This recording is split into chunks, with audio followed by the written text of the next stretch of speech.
नमस्कार दोस्तों, कैसे हैं आप सभी लोग। होप सभी लोग ठीक होंगे और स्वस्थ भी होंगे। तो आज हम बात करने वाले हैं नीट 2023 का। जो नीट का एप्लीकेशन फॉर्म जल्दी आने वाला है उसके बारे में हम डिटेल में बात करेंगे। क्या क्या डॉक्यूमेंट की आपको रिक्वायरमेंट रहने वाली है। तो सबसे पहले मैं बता दूं, नीट का जो एप्लीकेशन फॉर्म है वो कभी भी डिक्लेयर हो सकता है, कभी भी जारी हो सकता है, कभी भी चालू हो सकता है। तो आप उसके लिए तैयार रहिए। जो जो डॉक्यूमेंट मैं बताता हूं, अगर उसमें से आपके पास कोई डॉक्यूमेंट नहीं है तो वो जल्दी से जल्दी कलेक्ट करिए, बनवाइए और अपने पास रखिए, जिससे आपको नीट का एप्लीकेशन भरने में कोई दिक्कत का सामना न करना पड़े। सबसे पहले जान लेते हैं नीट की जो वेबसाइट है, ऑफिशियल वेबसाइट है जहां पे एप्लीकेशन फॉर्म भरा जाएगा, वो है neet.nta.nic.in। फिर एज लिमिट की बात करें तो एज लिमिट यहां पर जो लोअर एज लिमिट है वो है कि इस साल के एंड तक 31/12/2023 तक आपको 17 साल का होना जरूरी है। उससे नीचे अगर आप रहते हैं तो आप नीट का फॉर्म फिलअप नहीं कर सकते हैं। अपर एज लिमिट की बात करें तो पिछले साल से जो अपर एज लिमिट है उसको हटा दिया गया है। आप 30 साल के, 40 साल के, 50 साल के, 60 साल के, उससे कोई मतलब नहीं है। आपका अगर मन है नीट का एग्जाम देने का और अगर आपने 12वीं में बायोलॉजी से किया हुआ है तो आप नीट का एग्जाम दे सकते हैं।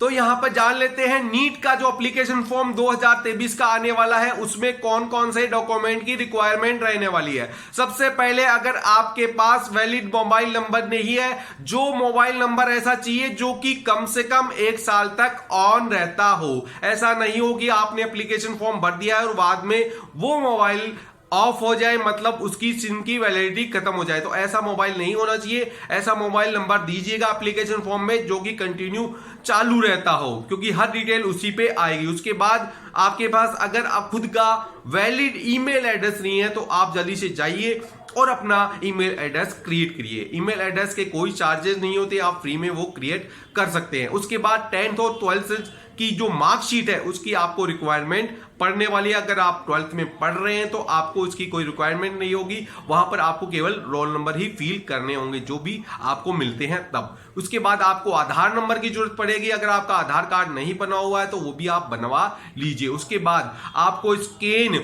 फोटोग्राफ की जरूरत पड़ेगी, एक तो पासपोर्ट साइज और एक उसमें पोस्ट कार्ड साइज की जरूरत पड़ेगी। इनके जो स्कैन डॉक्यूमेंट है उनकी डिटेल में मैं जानकारी आपको इसी वीडियो के आगे देने वाला हूं, क्या साइज होगा, कैसे स्कैन आपको करनी है।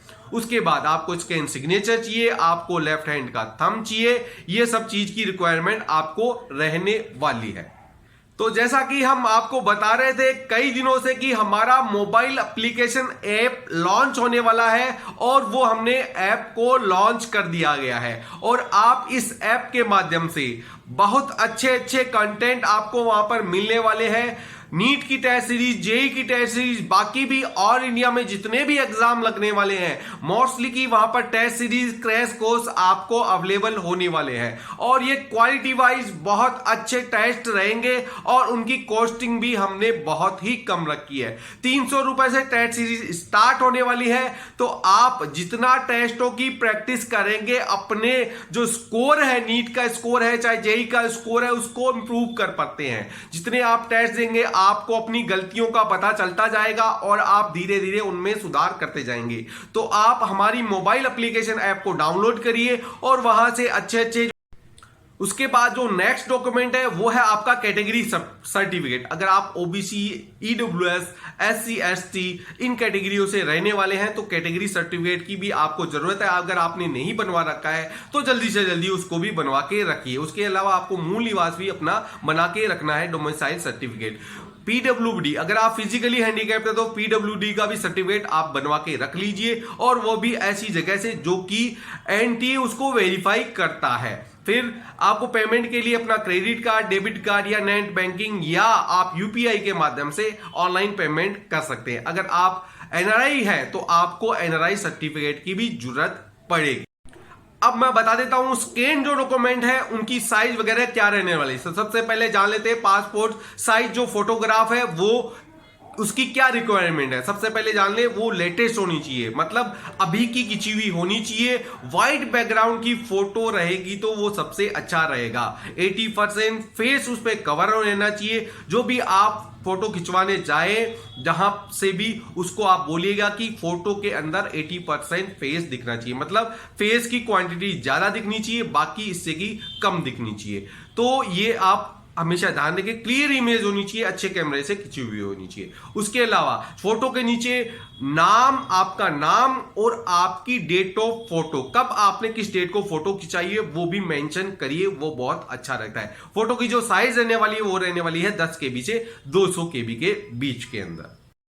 उसके बाद बात आती है पोस्ट कार्ड साइज की। तो नीट के फॉर्म में एक आपको छोटी फोटो और एक आपको बड़ी फोटो की रिक्वायरमेंट रहती है। तो पोस्ट कार्ड साइज फोटो के अंदर सेम ही रिक्वायरमेंट है, लेटेस्ट फोटो होना चाहिए, व्हाइट बैकग्राउंड होना चाहिए, 80% फेस विजिबल होना चाहिए। उसके अलावा आपका नाम और डेट ऑफ फोटो मेंशन होनी चाहिए। फोटो की जो साइज है वो 10 KB से 200 KB के बीच में होनी चाहिए। तो पासपोर्ट साइज और पोस्ट कार्ड साइज दोनों फोटो की सेम ही रिक्वायरमेंट यहां पर दी गई है।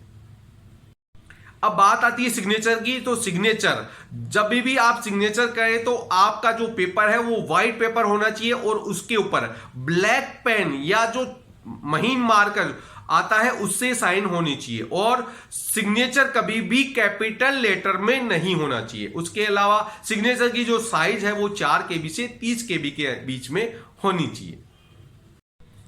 अब बात करते हैं अंगूठे का निशान। आपका थंब इंप्रेशन कौन सा लगाना है? लेफ्ट हैंड का, मतलब बाएं हाथ के अंगूठे का निशान की वहां पर रिक्वायरमेंट रहती है, और वो व्हाइट पेपर पर आप ब्लू इंक से लगाइएगा।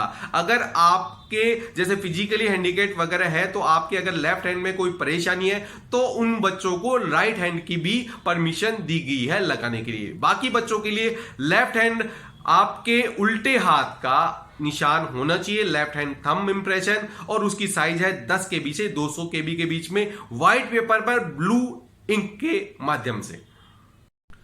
अब बात करते हैं कास्ट सर्टिफिकेट। तो कास्ट सर्टिफिकेट आप ओबीसी, ईडब्ल्यूएस, SC ST से अगर है तो आपको कास्ट सर्टिफिकेट की भी जरूरत पड़ेगी। अगर आप SC ST से हैं तो वहां पर कोई भी सर्टिफिकेट आपका कितना भी पुराना है वो चल जाएगा, लेकिन अब आप ईडब्ल्यूएस OBC से हैं तो 1 साल पुराना वो नहीं होना चाहिए। मतलब आप लेटेस्ट अभी बनवा के रख लीजिए, जो कि पूरे साल आपके काम आ सकते हैं जब तक आप कॉलेज में एडमिशन नहीं ले सकते हैं, तो आप वो बनवा के रख लीजिए। ईडब्ल्यूएस OBC की मैं यहां पर बात कर रहा हूं, 50 KB से 300 KB का वो होना चाहिए, प्लस PDF फॉर्मेट में वो होना चाहिए।